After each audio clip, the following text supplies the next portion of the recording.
Halo, kami dari kelompok 2. Kami ingin melakukan presentasi tentang pertumbuhan fisik individu.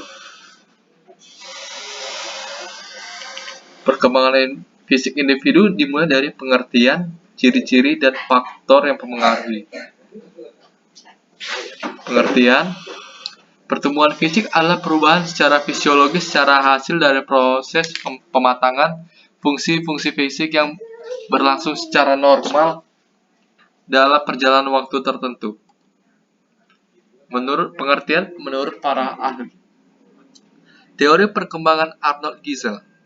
Menurut Giesel, perkembangan merupakan suatu proses kematangan atau fisiologi selagi kematangan fisiologi itu tidak dicapai.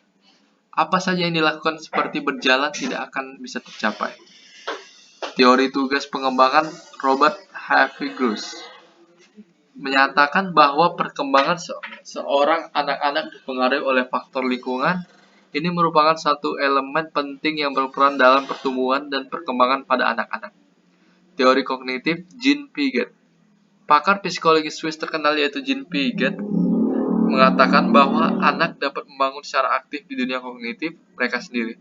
Piaget yakin bahwa anak-anak menyesuaikan pemikiran mereka untuk menguasai gagasan-gagasan baru, karena informasi tambahan akan menambah pemahaman mereka terhadap dunia.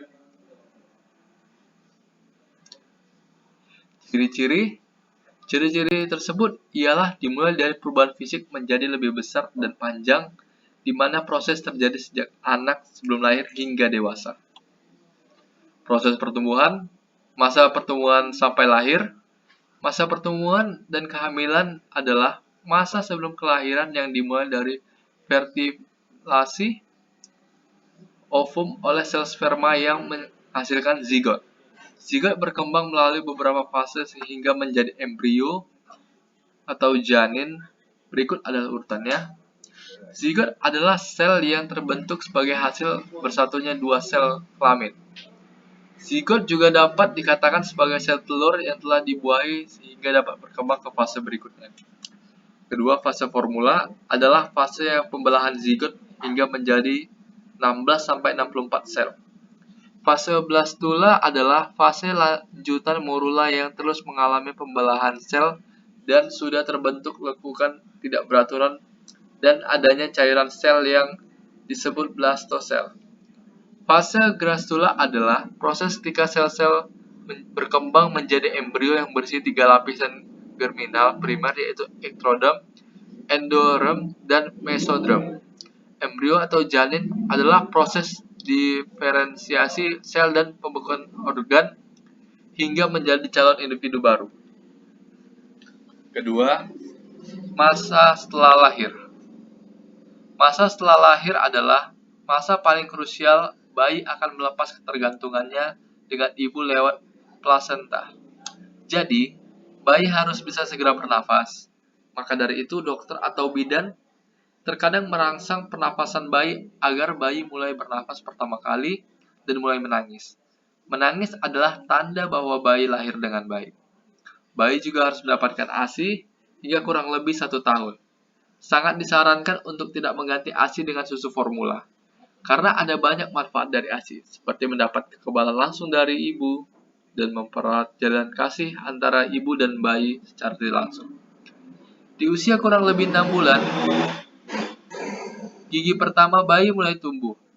Bayi juga harus diberi imunisasi secara rutin untuk mencegah berbagai penyakit berbahaya yang hanya dapat dicegah lewat imunisasi.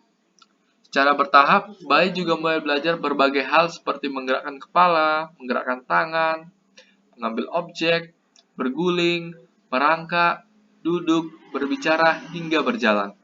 Umumnya, masa ini berlangsung hingga 5 tahun atau balita. Yang ketiga, masa anak-anak. Dimulai dari sekitar usia 6 tahun hingga 10 tahun.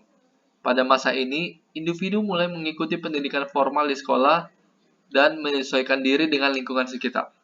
Rasa ingin tahu anak-anak sangat besar, sehingga harus diarahkan dengan baik untuk masa depannya.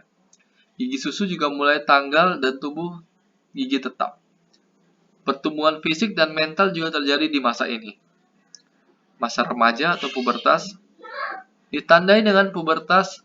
Usia awal pubertas pada setiap individu berbeda. Pada awalnya lebih cepat dan ada yang lebih lambat.